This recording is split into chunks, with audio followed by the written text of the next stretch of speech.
and welcome back to my YouTube channel. No, your eyes are not deceiving you. This is real life. I am back with another spooky video. I know. A lot of you guys have been requesting this, and I'm so sorry that I haven't made one for you guys in a long time, but we're here, and I'm back with another video, so I hope you guys like it, okay? Today we're going to be talking about an urban legend that I came across recently that I thought was so interesting and creepy that I had to share it with you guys, and then I heard a first-hand encounter of this legend, so I thought I would just make a video and include both of them in one. Today we're going to be talking about the Slaughterhouse Canyon in Arizona. I think this story is super creepy, so I hope you will too. So let's get started. Just southeast of Kingman, Arizona, at the base of Luana's Canyon is where our story takes place. Back in the late 1800s, a lot of people moved out towards this area because they believed the surrounding canyons were filled with gold, which is why our family of four decided to move out here in the first place. But instead of living at the top of the canyon like the rest of the local families, they decided to live at the base of the canyon so that they were shielded from the sun by the shade of the canyon. It was a great idea, but it did come with its own challenges. It made them extremely secluded from the surrounding areas. The local trading post was super far away on horseback, nevertheless walking. So who knows? And the family only had one horse. I mean, it was a great idea, but at what cost? Once the family got settled in, the father decided it was time for him to go out and start mining for gold. He would be gone for days at a time in search of this gold, and the family would be left at home with very little to almost no food for them to survive on. The father would come back, bring the rations that he got from work, and they would survive on that, and then he would go right back out again to go mine for gold. After some time went on, the father kind of realized he wasn't getting gold out of this, and so he decided to switch his efforts from mining to hunting for food. When he would hunt for food, he would be gone for even longer amounts of time, but then he would come home with food for the family to survive. Great. But one day he never came back. And this is where our story starts. When the father didn't return, his wife started getting really worried. Had he gotten eaten by wild animals? Was he robbed on his way home? Did he get injured somewhere? No one knew what happened to him. What she did know is that they were running low on food, about to starve, and he had taken their only horse and their only way out of there. They couldn't hike up that canyon. They couldn't get anywhere near food. So what did she do? She waited and waited, and days would go by and her husband still wouldn't return. The kids started going outside and screaming for their father until the point where they became so weak that it was just pure cries of hunger. The mother started to lose her mind because she herself was starving to death, and she was watching her two children starve to death. So what did she do? She thought that maybe by some chance dying quickly instead of slowly dying of starvation was a better choice for her children.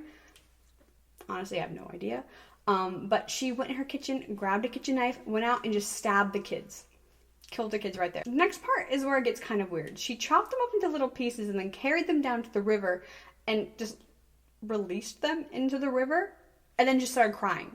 I mean, I would too. I mean, but why did you also chop your kids up into small pieces? It doesn't make sense to me at all, but whatever. She sat there in the river crying until the point where the next day she just died of starvation on her own. I mean, I feel like it probably would have been better just to starve all of you three together. But she killed her kids and then she died the next day.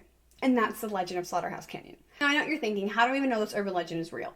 Well, that's why they call it an urban legend, first of all. But there is some truth to the story. There is a shack at the bottom of the canyon that looks like it's about from that time period. There is a river that's nearby. A lot of locals say they have encounters with the woman crying about her kids. It kind of gives me like La Llorona vibes, you know what I mean? Like the Mexican legend.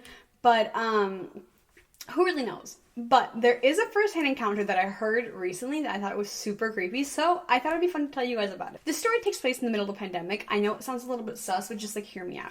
Okay, cool. So there's two friends, Dean and Clayton. They went on a hiking trip. And it was a really long hiking trip. They went to a bunch of different national parks. But their biggest complaint was that all the parks that they went to were very touristy. They wanted to find something that was more off-roads. So Dean went on a search and he found Slaughterhouse Canyon. He kind of likes stuff that was paranormal, kind of like how I do. So I get it. It's cool, but like, I don't know if I'd want to go camp out somewhere like that. I don't know, middle of nowhere, not good vibes. And he convinced Clinton to drive down towards that area. Their plan was to camp out in Slaughterhouse Canyon for the night and then the next morning wake up and go on a hike. Great plan. So they made their way down to the base of Luana's Canyon just at sunset. They parked their car off the side of the road and decided to hike out maybe half a mile or so to kind of get away from the main road. They start setting up their camp when Clayton all of a sudden stumbles across something on the ground. He picks it up and he looks at it, and it's an old serrated knife that looked like it had been used for hunting or something. He shows Dean the knife, And they both think it's kind of creepy, but they're like, okay, this is the middle of nowhere canyon. There had to be like an old town here or something. So he takes the knife and throws it the opposite direction of the campsite. They go about the rest of their night, get settled in, and try to fall asleep. Clayton passes out instantly. Dean, on the other hand, couldn't go to sleep. He tossed and turned for a couple hours until finally he started hearing really weird sounds coming from the other side of the canyon. He started getting a little bit freaked out when the sounds started turning into like screams, so he woke Clayton up and told him he heard somebody screaming that they should go help. Clayton at first was like, that's a little weird, dude. I think you're like hallucinating or something. And then all of a sudden a huge scream comes out of nowhere. So they both jump up, put their shoes on, and start walking towards that area of where they heard the screams coming from. And then all of a sudden, Clayton steps on something. He falls to the ground and calls Dean over. He comes over and sees that it's the same exact knife that Clayton had found earlier, and it was stuck inside of his foot, like all the way through, okay? And they both freak out because Clayton had thrown the knife in the other direction. So there was no reason for the knife to be there in the first place. They try to figure out what to do. The knife was so far through his foot that he didn't want to just pull it out. He thinks that he needed like medical attention. So Clayton told him to run back to the car and grab the first aid kit. So Dean runs back to the car and is searching for the first aid kit in the car when all of a sudden he feels something grab him. And then he feels a huge slash down his back and he just sees blood all over his shirt. He turns around to see what it was, and there was a zombie-like woman standing there holding the knife. Then all of a sudden, she just disappears. Dean freaks out and starts sprinting towards Clayton. And as he rounds the corner of the canyon where Clayton is, he sees Clayton on the ground with slash marks all over his body and new ones forming out of thin air. Dean sees all of this happening to Clayton in front of him, runs over, picks him up, and tries to start dragging him back to the car. Keep in mind, they're still over half a mile away from the car. Out of nowhere, the woman appears in front of him and just says, "We all die here."